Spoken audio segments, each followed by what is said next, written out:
চোট কীভাবে লাগলো? চোট অ্যাকচুয়ালি আমরা গ্রাউন্ডে ছিলাম, গ্রাউন্ডে থাকাকালীনে D1-এ আমি যখন ছিলাম তখন তো প্রচণ্ড উত্তেজনা ওখানে সৃষ্টি হয়ে গেছে। কোনো দর্শকে মানে মেসিকে দেখতে পাননি অ্যাকচুয়ালি।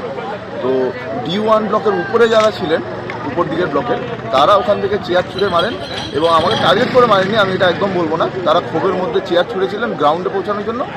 তো গ্রাউন্ডে তো যায়নি, ওটা আমার মাথায় ডাইরেক্ট ঠিক করেছে। তুমি কি দেখতে পেয়েছো এক ঝলক মেসিকে?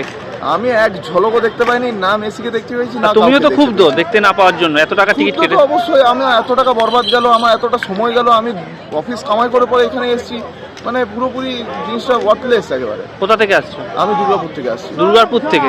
কত টাকা টিকিট কেটেছিলে? আমি কেটেছিলাম 5,700 এরকম কিছু একটা, বা 5,300। আমার ঠিক এটা। এই চূড়ান্ত বিশৃঙ্খলা মাঠে যে গ্যাদারিং, এই জন্য তোমার দায়ী কাকে মনে হচ্ছে? দায়ী পুরোপুরি ম্যানেজমেন্ট ছাড়া কেউ দায়ী না। পুরোপুরি ম্যানেজমেন্ট দায়ী। ম্যানেজমেন্ট এটাকে কন্ট্রোল করতে পারেনি। ম্যানেজমেন্ট নিজেদের বাড়িতে লোককে এনে পরে দেখাচ্ছেন, আই কার্ড লাগিয়ে পড়ে সবাই ম্যানেজমেন্টের লোকরা মেসিদেরকে ঘিরে রেখেছিলেন। ম্যানেজমেন্ট লোক ছাড়া আমরা অনেকে একটা দায়ী করছে যে ক্রীড়ামন্ত্রী অরিপ বিশ্বাস সব থেকে বেশি ঘিরে রেখেছিল, এর জন্য অনেকে দেখতে পাইনি। ঘিরে তো রেখেছিলেন, উনিও তো ছিলেন ওখানে। পারলে এটা কিন্তু মানে পারফেক্টভাবে পুরোপুরি এক্সিকিউট করা যেত জিনিসটাকে, কিন্তু এক্সিকিউট করা হয়নি।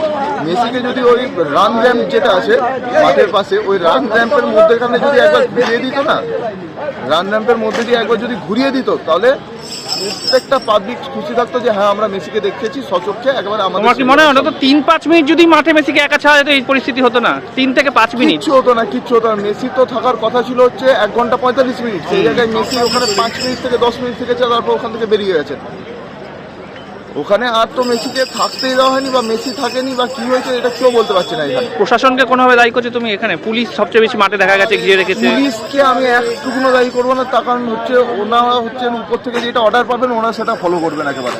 আমার ক্ষেত্রে পুলিশই আমাকে হেল্প করেছে এই সব কেসগুলোতে, আমার মাথা ফাটা যাতে সব থেকে বেশি হেল্প করেছে পুলিশ অফিসার আমাকে। আর কেউ বাকিবাদ কেউ হেল্প করেনি, না দর্শক হেল্প করেছে না কেউ হেল্প করেছে। আমি নিজের তাগিদে মাথা ধরে পড়ে কোনোভাবে একজন কর্মরত পুলিশ অফিসারে গিয়ে আমি সামনে বলেছি, স্যার আমার এই অবস্থা, সঙ্গে সঙ্গে ওনারা স্টেপ নিয়েছে।